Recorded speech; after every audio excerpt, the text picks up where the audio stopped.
And God blessed Jerusalem, the eternal undivided capital of Israel.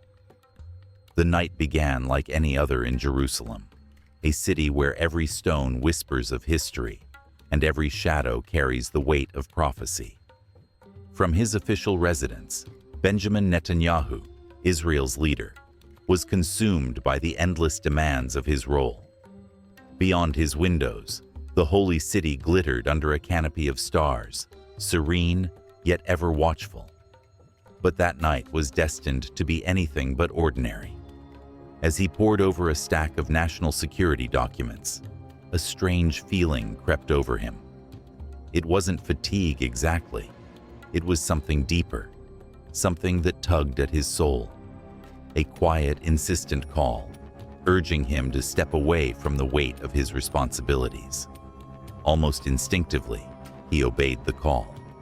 He retreated into stillness and prayer, seeking peace in the very words of Scripture that had always been a source of comfort. He who keeps Israel neither slumbers nor sleeps.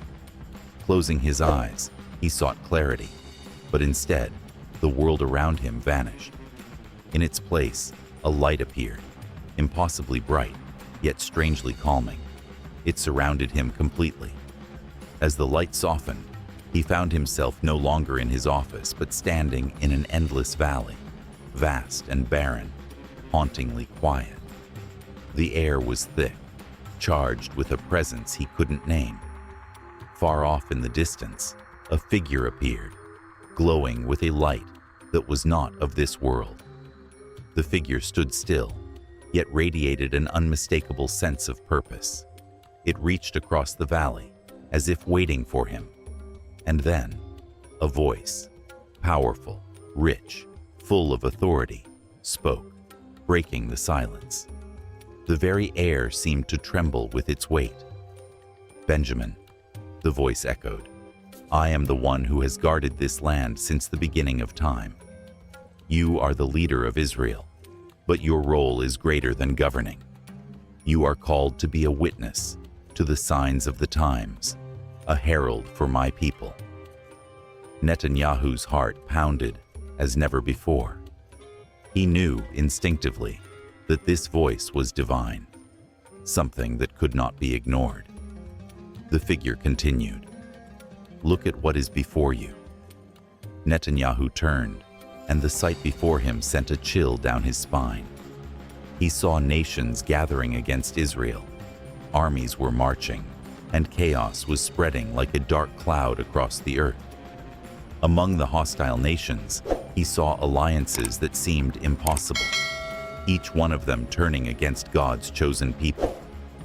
"This is what is coming," the figure said. "The time of the prophecies is being fulfilled. The battle of Armageddon is approaching, just as it is written." And they gathered them together into a place called in Hebrew, Armageddon. Revelation 16:16. "But do not fear," the figure continued, "for I am the Lord, and my word stands firm. Those who trust in me will be protected." As the vision continued, Netanyahu saw something that filled him with hope amidst the terror. In the sky, an even brighter light appeared. With it came a host of angels, radiant and powerful. In the center of this light stood a figure clothed in glory, whom Netanyahu immediately recognized as the Messiah. "I will return," said the Messiah, his voice resonating with both authority and love. "And my foot will tread on this mountain, as I promised." The words of Zechariah 14:4 rang clear in Netanyahu's heart. In that day, his feet will stand on the Mount of Olives, which faces Jerusalem on the east. Overcome with reverence, Netanyahu fell to his knees. He knew, in that moment, that his calling was not just to lead politically, but to prepare his people for something far greater, the fulfillment of God's eternal plan. When the vision faded, Netanyahu found himself back in his office. The weight of the moment lingered, but something inside him had changed forever. The call was clear. The next day, Netanyahu called a special meeting with his spiritual advisors and Israel's religious leaders. He shared his experience with deep emotion, and some listened with skepticism, others with fear. But all felt the weight of his words, the words of a man who had had a direct encounter with the divine. "I am not here just as a political leader," Netanyahu said. "I am here as a servant of Israel and a witness of what is to come. We need to turn to God, for the times ahead will be challenging. But the Lord has promised, and it shall come to pass, that everyone who calls on the name of the Lord shall be saved." Joel 2:32. From that day forward, Netanyahu devoted himself not only to politics, but also to promoting a spiritual calling in Israel. He sought to prepare the nation, not just for political battles, but for the fulfillment of prophecy, the coming of the Messiah, the return of God's divine presence, and the ultimate triumph of God's kingdom on earth. The message was clear. The signs of the times were unfolding before their eyes. Israel had a divine purpose, a purpose that transcended politics and power. The nation was called to stand firm in faith, to hold fast to the promises of God, and to prepare for the moment when prophecy would be fulfilled. And as the world looked on, Jerusalem, the eternal capital, would remain the center of it all. The promise had been made, and it would be fulfilled. Leading with faith and courage, Benjamin Netanyahu understood the immense challenges that lay ahead. He knew that the path Israel was about to walk would be fraught with difficulty. But he also knew, deep in his heart, that God's hand was upon Israel, as it always had been. Tensions between nations had reached a boiling point, and Netanyahu was acutely aware that Israel stood at the center of a prophetic storm. The very future of his nation seemed to hang in the balance. One evening, as he sat alone in silent meditation, something extraordinary occurred. A divine presence enveloped him. The feeling was so profound that it felt as though the Lord himself was standing beside him, speaking directly to his soul.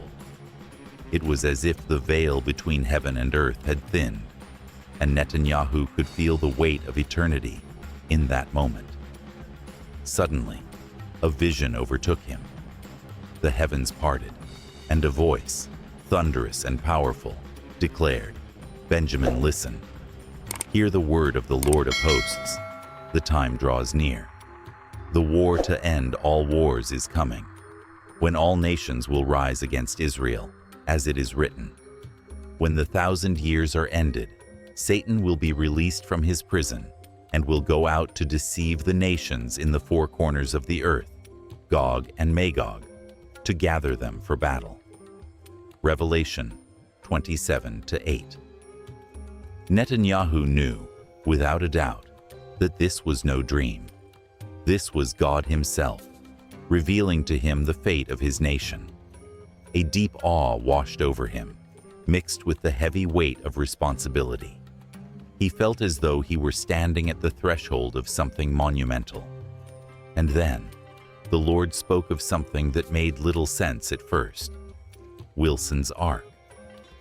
The meaning of this ark remained unclear, but Netanyahu felt in his spirit that it was somehow tied to a prophecy on the verge of fulfillment. Over the next few days, as he prayed for clarity and sought deeper understanding, the pieces of this divine puzzle began to come together. He recalled an ancient prophecy that spoke of this ark, a symbol not only of Israel's past, but also of its prophetic future.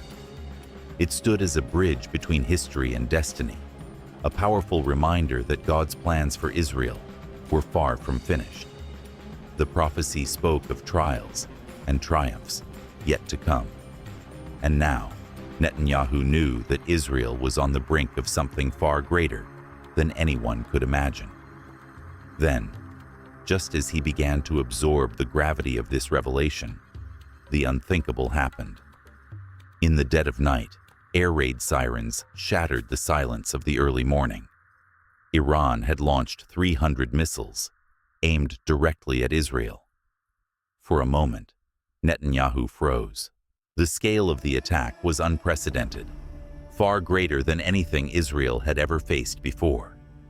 The Iron Dome activated, but the sheer volume of missiles threatened to overwhelm its defenses.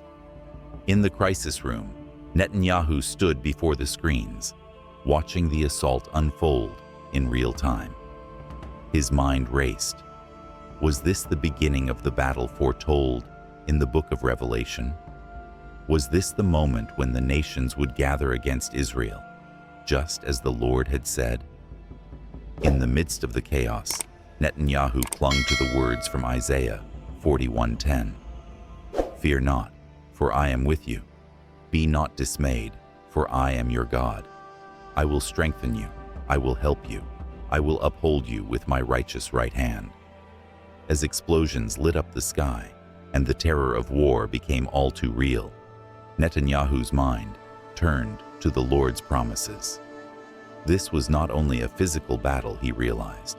It was a spiritual war. The forces they were facing were far beyond what the eye could see. It was a struggle between light and darkness, as the prophets had foretold. In that moment, Netanyahu called his military and spiritual advisors together. His voice was calm, but filled with urgency, unwavering in its resolve. "This is not just a battle for survival," he said. "This is spiritual warfare. We are fighting against forces far greater than ourselves. We are in the midst of a cosmic struggle between good and evil." Despite the devastation unfolding around him, Netanyahu knew he was not alone. Even as the missiles fell and the country trembled, a sense of divine protection seemed to surround Israel.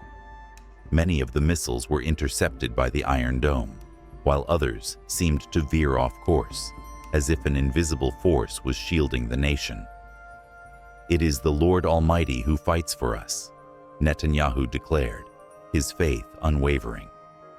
His words echoed through the command center, his belief in God's protection, strengthening the resolve of all who heard him. As the immediate danger passed and calm began to return to the nation, Netanyahu addressed the people of Israel in a live broadcast. His voice was steady, yet charged with emotion. Every word seemed to carry the weight of history and destiny. "People of Israel," he began, his tone resolute and reverent, "we are living in times of prophecy. The Lord has shown me what lies ahead. The nations will rise against us, but do not fear. For he has promised us this: I will fight against your enemies, and I will save your children." He spoke of Wilson's Ark, its name now heavy with meaning. "This is not just a symbol of history," Netanyahu continued. "It is a sign for our future. It stands as a bridge between what was and what will be. It is a testament to the plans God has for us." There was a quiet defiance in his voice. "This war," he said with conviction, "is not the end. It is the beginning of something greater. The Lord's purpose for Israel remains unbroken, unshaken. We will endure." Across the globe, reactions poured in swiftly. Some nations condemned Iran's actions, while others stood with Israel, recognizing the severity of the situation. Yet in the face of international pressure and the looming shadow of war, Netanyahu's resolve remained steadfast. The storm had come, but he knew in his heart, just as the prophets had spoken, that Israel's destiny was not to be defeated. It was to be victorious, through faith, through courage, and through the unshakable hand of God that would guide them in the days ahead. While many chose to remain silent, letting their inaction speak volumes, Netanyahu understood that this was only the beginning. The battle before him was not merely physical, it was deeply spiritual. a war fought not just on the earthly battlefield, but in realms unseen. He knew that he needed guidance, wisdom from above, as he prepared to lead Israel through what was to come. The days ahead would challenge their resolve in ways they could not yet fathom. For Netanyahu, the missile strike that had just occurred was not merely an act of aggression. It was a signal, an awakening. It spoke of something far greater than a mere military action. It was a call, a sign that prophecy was unfolding right before their very eyes. The nation's survival was more than just political resilience. It was a testament to the miraculous protection of the nation, embodied in the sacred Wilson's Arch. These words, these divine whispers that Netanyahu had heard, converged into a single undeniable truth. God's plan was at work. One evening, in the stillness of his office in Jerusalem, Netanyahu felt the pulse of the city. It wasn't loud or disruptive, but it was a quiet rhythm that echoed through the ancient stones of the city. A rhythm that carried promises made long ago. The weight of his role as a leader, a protector of the people, pressed heavily upon him. Yet, in that quiet moment, he experienced an unexpected peace. He knew he was part of something far greater than himself. He was part of a divine plan, unfolding in real time. In prayer, the presence of God came again, not in words, but in a deep stillness that settled over him. A stillness so profound that even his doubts were stilled. And then, in the silence, a voice spoke directly to his soul. Each word was etched with divine clarity. "Benjamin, the time is near. The nations will rise against Israel, but my plans for my people will not be shaken." The message was brief, yet it carried the weight of eternity within it. Netanyahu trembled, not out of fear, but in awe. The reality of God's presence and the depth of his promise left him in awe. He understood that God's ways were often revealed slowly, piece by piece, like fragments of a greater tapestry. As the Apostle Paul wrote in 1 Corinthians 13:9, "For we know in part, and we prophesy in part." Netanyahu now understood that this moment was yet another piece of that divine puzzle. This revelation was both a burden and an elevation. His role as a leader was no longer just to guide the people. He was now a steward of prophecy, entrusted with carrying the weight of Israel's destiny on his shoulders. He was a vessel for God's will. In the days that followed, the words Wilson's Arch clung to Netanyahu's mind, refusing to let go. He dove deep into the history of this ancient symbol, seeking its deeper meaning. Wilson's Arch, once a bridge that connected the sacred Temple Mount to the upper city of Jerusalem, was not just a structure made of stone. It was a symbol, a bridge between heaven's purpose and earth's reality. It connected the ancient promises to the present day. It was more than just a historical relic. It was a divine sign, a message from God calling the people of Israel and believers around the world to recognize that a pivotal moment in history was upon them. As he studied its significance, a memory stirred within him. Years earlier, a prophetic word had mentioned Wilson's Arch as a sign, one that would point to a time when its true meaning would be revealed. Netanyahu realized that the moment had come. The arch was not merely a reminder of the past, it was a call to the future. This revelation, this divine message, was not just for him. It was for all who had ears to hear. As Paul had written in 1 Corinthians 14:1, "Follow the way of love and eagerly desire gifts of the Spirit, especially prophecy." Netanyahu knew that the message was one of hope, but also a call to action. Gathering his most trusted advisors and spiritual leaders in a quiet chamber, Netanyahu shared the vision and the word he had received. "The nations will gather against us," he began, his voice steady, yet filled with conviction. But Wilson's arch is a sign. It represents a connection between our history and the promises yet to be fulfilled. Israel is that bridge, a nation standing between heaven and earth. He quoted scripture to anchor their faith. "Though the mountains be shaken, my covenant of peace will not be removed." Isaiah 54:10. He urged them to prepare, not just physically, but spiritually. We must pray, stand firm, and unite as God's people. This word is not for me alone. It is for Israel and for believers everywhere. The room was heavy with silence. The weight of his words sank in, filling every corner of the room. Netanyahu's voice, though filled with authority, also carried with it a deep sense of purpose. He was no longer just a political leader. He was a vessel for something far greater, a chosen instrument to fulfill a divine calling. In the weeks that followed, Netanyahu's urgency only grew stronger. His speeches became more impassioned, more personal.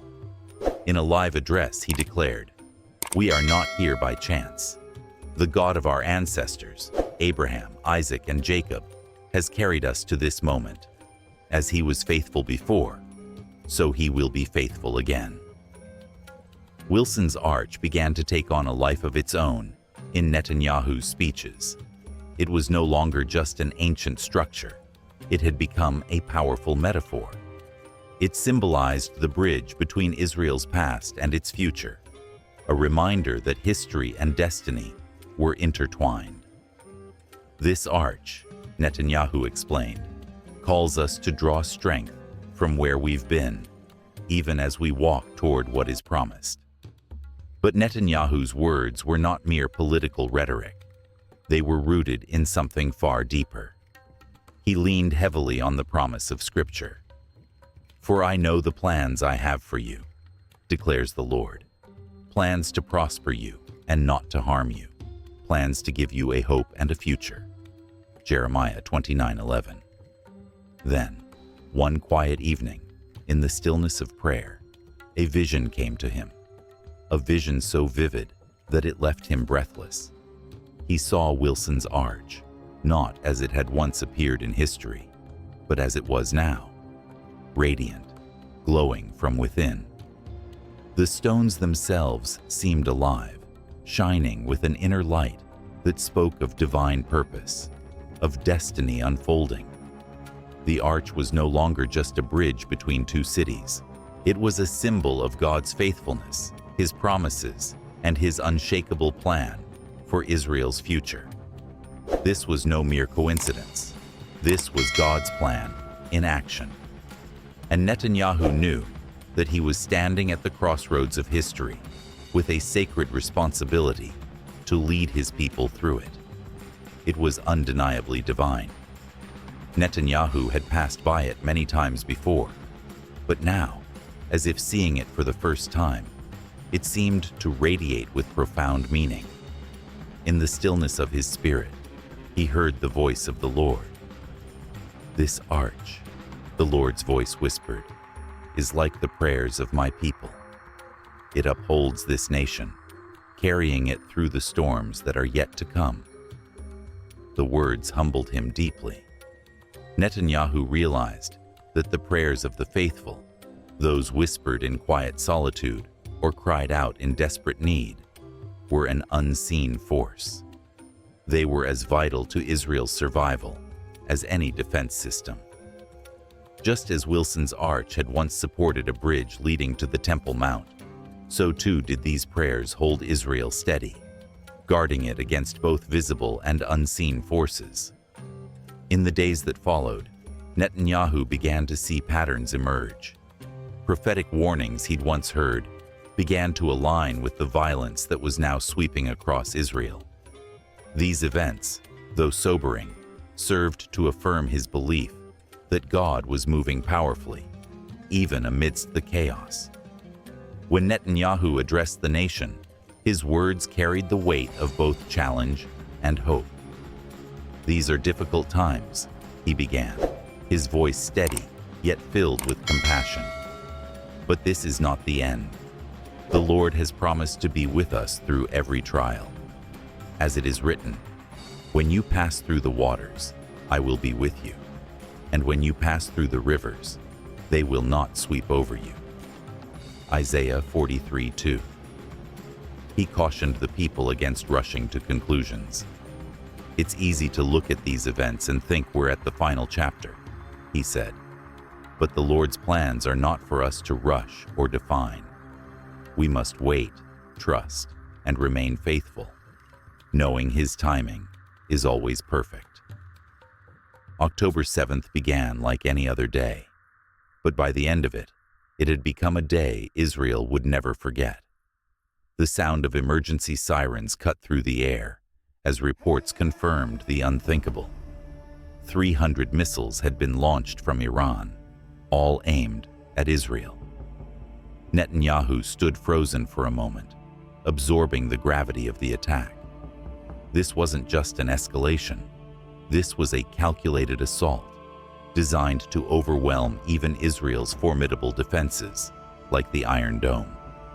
In the crisis room, surrounded by advisors and flickering screens displaying the latest updates, Netanyahu's thoughts turned inward.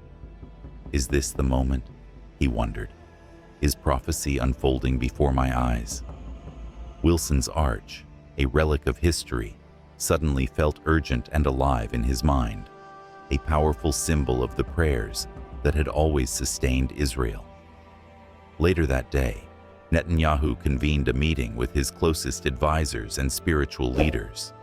His voice was steady, but there was a new urgency in it, a deeper conviction. "This is bigger than missiles or defense systems," he said.